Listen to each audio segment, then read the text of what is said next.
तो हम आपके लिए लेके आए हैं प्रश्नावली 8 कक्षा 10 विषय गणित त्रिकोणमिति का परिचय। तो त्रिकोणमिति कुल 8 नंबर की है प्रश्नावली, जिसके अंदर आपको एक वस्तुनिष्ठ प्रश्न मिलेगा, एक रिक्त स्थान वाला मिलेगा, 2 लघुत्तरात्मक, एक लघुत्तरात्मक 2 नंबर का और एक निबंधात्मक प्रश्न मिलेगा 4 नंबर का। ओके, तो चलिए चलते हैं इस प्रश्नावली में क्या क्या इंपॉर्टेंट है। तो त्रिकोणमिति होती क्या है? त्रिकोणमिति के अंदर गणित की वह शाखा है जो त्रिकोण अर्थात त्रिभुज की भुजाओं और कोणों की माप से संबंधित हो, अर्थात जिसके अंदर त्रिभुज की भुजा और कोणों का अध्ययन किया जाता है वो कहलाती है त्रिकोणमिति। अब त्रिकोणमिति अनुपात क्या होते हैं? तो किसी समकोण त्रिभुज की भुजाओं जैसे कर्ण, आधार और लंब में से दो भुजाओं का अनुपात त्रिकोणमिति अनुपात कहलाता है। त्रिकोणमिति अनुपात कुल 6 होते हैं। ठीक है, तो कौन कौन से होते हैं समझते हैं। देखिए, ये समकोण त्रिभुज में ही त्रिकोणमिति लगती है। मान लीजिए ABC एक समकोण त्रिभुज है जिसमें कोण B समकोण है और बिंदु A पर यहाँ पे थीटा कोण बना हुआ है। तो सबसे बड़ी जो भुजा है 90 डिग्री के सामने वो है कर्ण। ठीक है, तो 90 डिग्री के कोण की सम्मुख भुजा सदैव क्या होती है? कर्ण। और जिस कोण की बात कर रहे हैं जैसे थीटा, तो थीटा यहाँ पर है, तो इसके संगत जो भुजा है वो तो बन जाएगी आधार और इसके सामने की भुजा बन जाएगी इसके लिए लंब। अगर यह थीटा यहाँ के एक बिंदु की जगह पे C बिंदु होता तो फिर आधार वाली जो भुजा है नीचे की जो इसके सामने कहलाएगी, तो ये बन जाएगा लंब और इसके संगत जो भुजा है वो बन जाएगी आधार। तो थीटा के संगत ये भुजाएं आपस में बदलती रहती हैं, आधार और लंब, परंतु कर्ण नहीं बदलेगा, कर्ण हमेशा फिक्स रहेगा। ठीक है, तो जिस कोण के सापेक्ष आप त्रिकोणमिति अनुपात ज्ञात करना चाहते हो उसकी सम्मुख भुजा सदैव लंब होती है और उसकी संलग्न जो भुजा होती है वो सदैव क्या होती है? आधार। अब आपके जो 6 त्रिकोणमिति अनुपात हैं वो कैसे कैसे ज्ञात करते हैं? तो 6 त्रिकोणमिति अनुपात कौन कौन से हैं? Sine theta, cos theta, tan theta, cot theta, sec theta और कोसेक थीटा। ये आपके क्या हैं? 6 त्रिकोणमितीय अनुपात।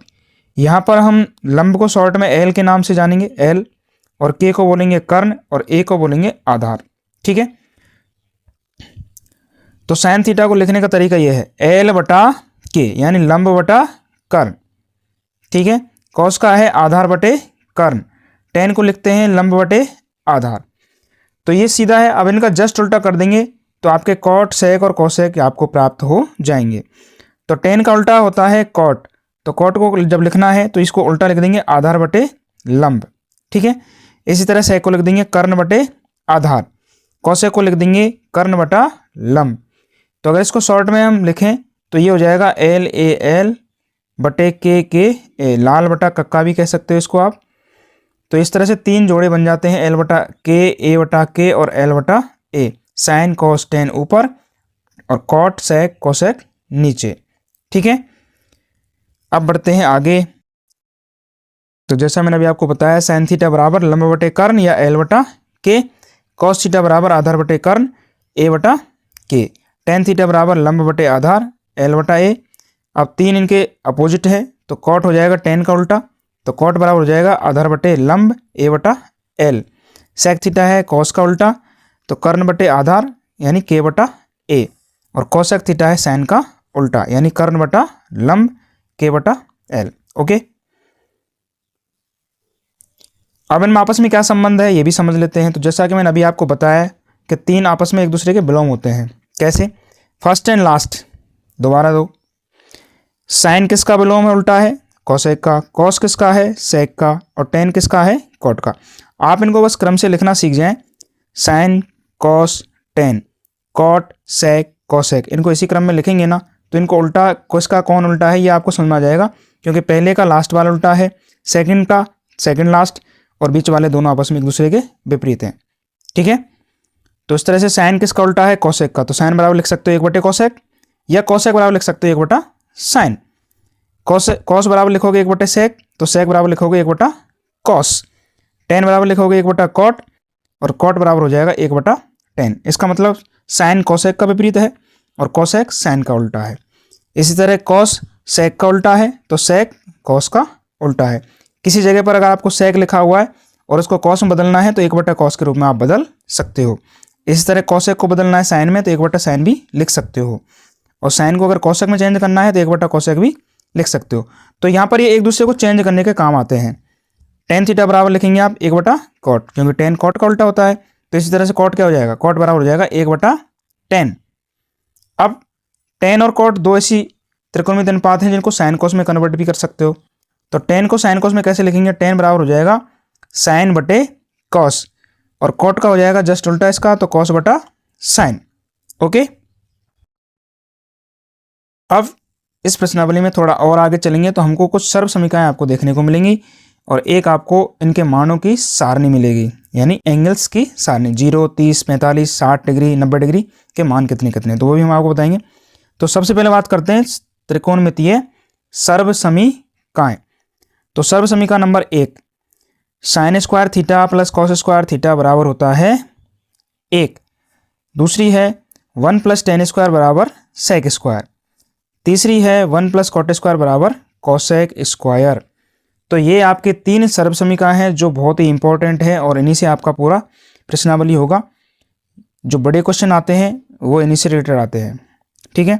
तो आप इसको याद कर लेना। वैसे मुख्य रूप से तो इसमें पहले ही है sine square theta plus cos square theta बराबर 1, ये दोनों इसी से प्राप्त होती हैं, पहली वाली से। जब इसमें पहली वाली सर्व समीकरण में आप एक बार साइन स्क्वायर का भाग लगाएंगे, ठीक है, तो आपको 1 + कॉट स्क्वायर बराबर कोसेक स्क्वायर प्राप्त होगा, और एक बार जब कॉस स्क्वायर का भाग लगाएंगे तो 1 + tan स्क्वायर बराबर सेक स्क्वायर प्राप्त हो जाएगा, ठीक है। अब हम इनके मान निकालते हैं, त्रिकोणमितीय अनुपातों के कुछ विशेष कोणों के नाम, मान।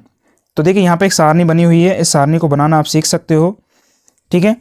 तो सबसे पहले देखो 0, 30, 45 और 60 और 90, ये कोण आपको लिख लेने हैं, ठीक है। और इनके साथ साथ आपको क्या करना है कि 0 से लेकर के 4 तक गिनती भी लिख लेनी है, 0, 1, 2, 3, 4, ठीक है। और सब में 4 का भाग लगा देना है। जैसे आप 4 का भाग लगाएंगे प्रत्येक में, फिर इनको काटेंगे आप, क्या बचेगा, देखो यहाँ पे बचेगा 0 फर्स्ट में, 1/4 जब आएगा तो उसको 1/4 ही लिखेंगे आप, ठीक है। और यहाँ पे लिखा है 2/4, 2/4 को काट कर क्या हो जाएगा 1/2, ठीक है। फिर हो जाएगा 3/4, 3/4 ही रहेगा सेम, और 4/4 का बन जाएगा 1, ठीक है। तो इस तरह से यहाँ पे जो मान आएंगे वो आ जाएंगे 0, 1/4, 1/2, 3/4 और 1। फिर इनका लेना है सबका वर्गमूल, क्या लेना है, वर्गमूल। तो जैसे ही आप वर्गमूल लेंगे ना तो साइन थीटा का मान यहाँ पर आ जाएगा, 0 डिग्री का वर्गमूल 0 होगा, 1/4 का 1/2 हो जाएगा, 1/2 का हो जाएगा 1/√2, यहाँ पर 3/4 है ना, तो √3 ऊपर रहेगा और 4 का हो जाएगा 2 और √1 का हो जाएगा 1। तो जो भी मान आएंगे वो आपके क्या हो जाएंगे, साइन के मान आ जाएंगे, ठीक है। तो साइन के जो मान आएंगे 0 डिग्री में 0, 30 डिग्री का 1/2, 45 का 1/√2, 60 डिग्री का √3/2 और 90 का 1। साइन के जो मान होंगे उनको जस्ट विपरीत साइड से लिख देना है, पीछे से आगे की तरफ। तो पीछे वाले मान को आगे लिख देना है और आगे वाले को पीछे लिख देना है। तो ये किसके बन जाएंगे, कॉस के। तो 1 √3/2, 1/√2 और 1/2 और 0, ठीक है। फिर आप निकालेंगे टेन का मान। तो sine cos tan, cot sec cosec, इस तरह से क्रम से लग देना है। टेन का मान निकालने के लिए क्या करेंगे आप, साइन में कॉस का भाग लगाना है। तो 0 में 1 का भाग लगाओ, 0, 1/2 में √3/2 का भाग लगाएंगे तो 2 से 2 कट जाएगा, तो ऊपर बचेगा 1, नीचे बचेगा √3, तो 1/√3। यहाँ पे 45 डिग्री के लिए क्या करेंगे आप, 1/√2, 1/√2 भाग लगाएंगे तो दोनों कट जाएंगे, 1 बचेगा। इधर क्या बचेगा, 2 से 2 कट गया, नीचे वाली संख्या कट गई, तो क्या बचा, √3 ऊपर और 1 नीचे, तो इसका मतलब √3 ही बचेगा। यहाँ स्थिति थोड़ी अलग हो जाएगी क्योंकि आप लगा रहे हो 1 में 0 का भाग। तो 0 का जब आप भाग लगाते हो किसी भी संख्या में तो वो फॉर्म बन जाती है इंडिफाइंस, यानी कि अपरिभाषित। आप उसको परिभाषित नहीं कर सकते हो, तो एक प्रतीक रूप में हम उसको इस तरह से लिख देते हैं, तो यह है अपरिभाषित। इसको अनंत भी कह सकते हो एक प्रतीक रूप में, बाकी अनंत होता नहीं है, बाकी आप अपरिभाषित इसका सही नाम है, ठीक है। तो टेन का आ गया है मान। अब कॉट का मान निकालने के लिए सेम जो आपने कॉस के लिए काम किया था वही यहाँ पे करना है। तो टेन के जितने भी मान हैं उनको विपरीत क्रम से लिख दीजिए, तो आगे आ जाएगा अपरिभाषित, फिर √3, फिर 1, फिर 1/√3 और फिर 0, ओके। फिर आ जाइए सेक पर। तो सेक के लिए क्या करेंगे हम, जो कॉस का मान है उसको जस्ट उल्टा कर दीजिए, यानी अंश बटे हर को हर बटे अंश कर देना है। तो यहाँ पर है 1 0 डिग्री का, तो 1 ही रहेगा। ये है √3/2, तो ये हो जाएगा 2/√3। 45 डिग्री में 1/√2 है, तो इसको उल्टा करेंगे तो √2/1 आएगा, तो √2 रहेगा, 1 को हटा सकते हो। इस तरह यह है 1/2, तो ये हो जाएगा 2/1, तो ये भी 2 ही रहेगा। फिर यहाँ पर 0 लिखा हुआ है, 0 का मतलब 0/1 है ये। अब इसको जस्ट उल्टा करेंगे तो ये हो जाएगा 1/0। तो जो अपरिभाषित यहाँ पे बनी थी स्कीम, वही आपको यहाँ बन जाएगी।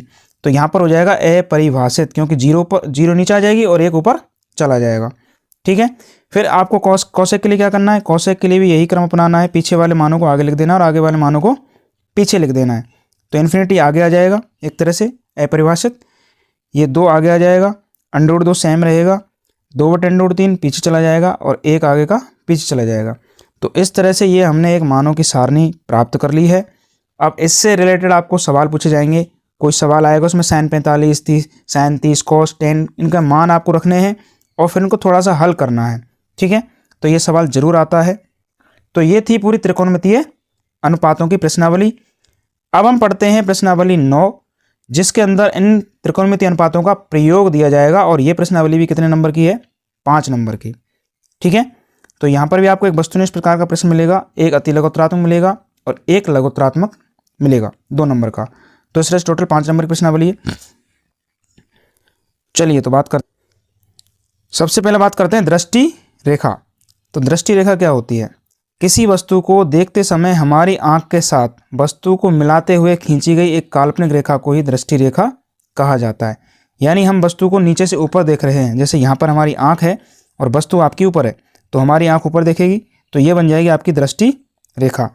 यदि हम ऊपर खड़े हैं किसी मकान पे या भवन पे और हम नीचे कोई वस्तु को देख रहे हैं, तो ये हमारी दृष्टि रेखा बन जाएगी नीचे की साइड में। ठीक है, तो वस्तु को जब ऊपर देखते हैं तो ऊपर बनती है और जब वस्तु को नीचे देखते हैं तो नीचे बनती है। ठीक है ना। अब उन्नयन कोण क्या होता है, जब कोई वस्तु प्रेक्षण की आंख से ऊपर हो तो दृष्टि रेखा और क्षैतिज रेखा के बीच का कोण उन्नयन कोण कहलाता है। क्षैतिज रेखा का मतलब है जो धरती पर बनी हुई लाइन है। तो यदि आप नीचे से देख रहे हो, ऊपर कोई वस्तु है, पतंगे मान लीजिए, और यहाँ आप ऊपर देख रहे हो, तो जब गर्दन आपकी ऊपर होती है तो ये समझ जाना है कि उन्नयन कोण ही बनेगा। तो क्षैतिज रेखा और दृष्टि रेखा ऊपर की ओर हो तो बनेगा उन्नयन कोण, और जब क्षैतिज रेखा तो नीचे है ही है लेकिन दृष्टि रेखा नीचे की साइड में हो जाए तो एक काल्पनिक कोण बनता है ऊपर, तो वो बनता है आपका अवनमन कोण।